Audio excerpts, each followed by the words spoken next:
Përshëndetje të nderuar miq. Sot do të takohemi së bashku me një histori shumë të bukur, me një histori shumë të ndjerë, por ngjarje të cilat na ndodhin në jetë. Do të ndalojmë tek historia e mrekullueshme e Almës edhe e dashurisë jetës së saj Rezartit. Alma dhe Rezarti ka nisur një dashuri ku ato të dy sot janë bashkë, po si janë bashkë. Dëgjoni historinë. Përshëndetje i dashur Tiranë. Unë që po shkruaj këtë histori të pabesueshme, jam Alma. Jam e lindur në Lezhë, por jetoj në Itali. Gjithashtu edhe im shoq jeton në Itali. Le të themi që këtu jemi njohur. Ne jemi 3 vajza. Historia jon fillon që në moshën 2 vjeç, kur nëna jon nga kanceri humbi jetën dhe ne dushte të ballafaqohemi të vetme në jetë vetëm me dashurinë e babait. Jetonim në Itali. Imagjinoni sa e vështirë është jeta në Itali ta përballosh e vetme, pa nënën, pa ngrohtësinë e nënës. Unë nuk e mbaj mend figurën e nënës time. Thjesht nga fotografit jam munduar që të krijoj imazhin e saj se si dukeshte ajo, se sa e bukur ishte, apo çfarë njeriu ishte ajo. Këtë imazh ndërtova. Imazh gjithmonë na fliste fjalët më të bukura për nënën tonë dhe ne e dëgjonim atë me shumë kujdes.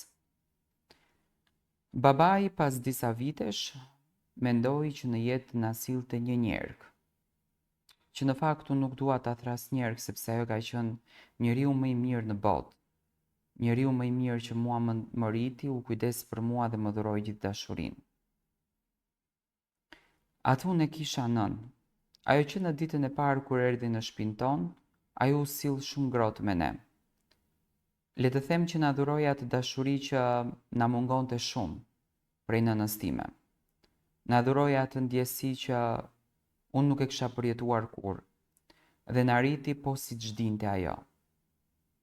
Byreku me lakra, sosnat që di t'i bëj veç njerëka ime, pitet dhe ushqime tradicionale që gjithmonë më kanë shoqëruar në jetë, që gjithmonë kanë qenë e vetmja gjë që mua më bënte të lumtur. Ditët kalonin dhe babai ndjeshte shumë i lumtur në jetën e tij sepse kishte çuar në vend atë dashuri që nëna jone krijoi, atë lumturi që nëna jone krijoi. Dhe për këtë gjë, ai ndjeshte vërtet shumë i gëzuar. Gjithmonë më thonte, Alma, i me bi, kur do të gjesh një djalë të lutem, mendoj që ai djali është i duri për ty. Dhe këtë bëra. Në jetë më erdhi Rezarti, një djalë me plot kuptimin e fjalës, një djalë me dë të madhe, që dinte gjithmonë të bën vepra të bukura. Rezarti kujdeseshte shumë mirë për mua. Jemi njohur rastësisht në një nga lokalet ku unë frekuentoja, një nga lokalet ku unë qëndroja. Rezarti ishte aty dhe po pinte një kafe. Aty kemi shkëmbyer shikimet e para. Kujtoj ishte një djalë shumë i bukur edhe tërheqës, por njëkohësisht ai më bëri që unë të merrja vëmendjen e tij. E pyes unë italisht se nga ishte. Ai ma kthen që është shqiptar, edhe unë i fola shqip. Dhe aty të dy buzëqeshëm. Nisi si një njohje shoqërore, ku më pas filluan fluturat të lindnin në bark. Unë i thoja që do të kem vlla. Më thonte jo, nuk do më kesh dot vlla sepse unë nuk të shoh për motër. Unë shqyqyr Zotit i kam 4 motra në shtëpinë time. Më llastonte. Çdo ditë më shumë lasdrohesha. Isha unë vendimarrëse në këtë lidhje. Isha unë ajo që dashuroja më shumë në këtë lidhje. Rezarti ishte në gjendje të bënte gjithçka për lumturinë time. Kur unë ja tregova historinë që nëna ime është njerëka ime, a ju prek shumë, por unë i thash që nuk është si ato njerëka të cilat na ka rritur me pa dashuri, por ajo na rriti me shumë dashuri. Ditët po kalonin dhe motra e Rezartit duhej që të fejohej dhe të martohej. Por ajo kishte mbetur shtatzën, por nëna e Rezartit vuante nga kanceri.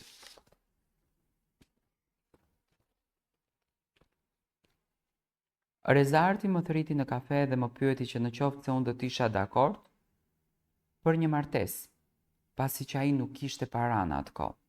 Të gjithë lekët i jepte për nënën e tij. Kur më tha për nënën, i thash po me dy duar. Unë jam dakord për martesë dhe për padasëm. Ula me prindërit e mi, kam biseduar me babin, babi nuk ishte pro mendimit që unë të martohesha direkte, do të thënë thjesht ditën e nesërme. Por njerëka ime që ishte dakord edhe i tha Timati që bëhet fjalë për një grua, e cila po vuan me kancer, edhe është në ditët e saj të fundit. Mendohet ti ish gruan tënde, se si do t'ishte për atë në qoftë se dikush do ta kthente këtë përgjigje që kthen ti. I mat aty u qetësua dhe më tha në rregull, nëse ti e ndjen zemrën tënde që duhet ta bësh këtë veprimin, bëje.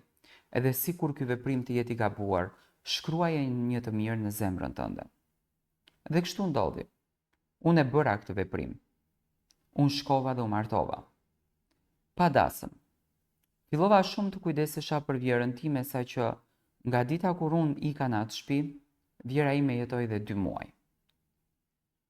Gatuaja mëngjes, gatuaja drek, jepja darkën, bëja gjithçka të bukur, mundohesha që motrat e Rizartit t'i thras çdo natë që të qëndronin sa më shumë me nënën e tyre, duke e ditur se çdo të thot nëna. Jetoja pa fund me të dhe isha shumë e lumtur që ato po qeshnin, ato po gëzonin. Rizarti vetëm po gëzonte. Dhe nëna e tij vetëm po qeshte. Edhe në ditën e fundit kur ajo do ndronte jetë, i nxori të gjithë nga dhoma dhe më thriti mua te krevati i saj. Jam ulur pranë krevatit edhe më tha: "Dëgjoj Alma, unë e di që ti gjithë këtë gjë e ke bërë vetëm për të më lumturuar mua. Por unë u lumturova me buzëqeshjen e fëmijëve të mi, sepse brenda shpirtit tim vetëm unë e dija se çfarë dhimbje kam patur. Thjesht faleminderit shumë. Tani jam rahat se me kë do të lë Rizartin në këtë jetë." Unë nuk i thash historinë time.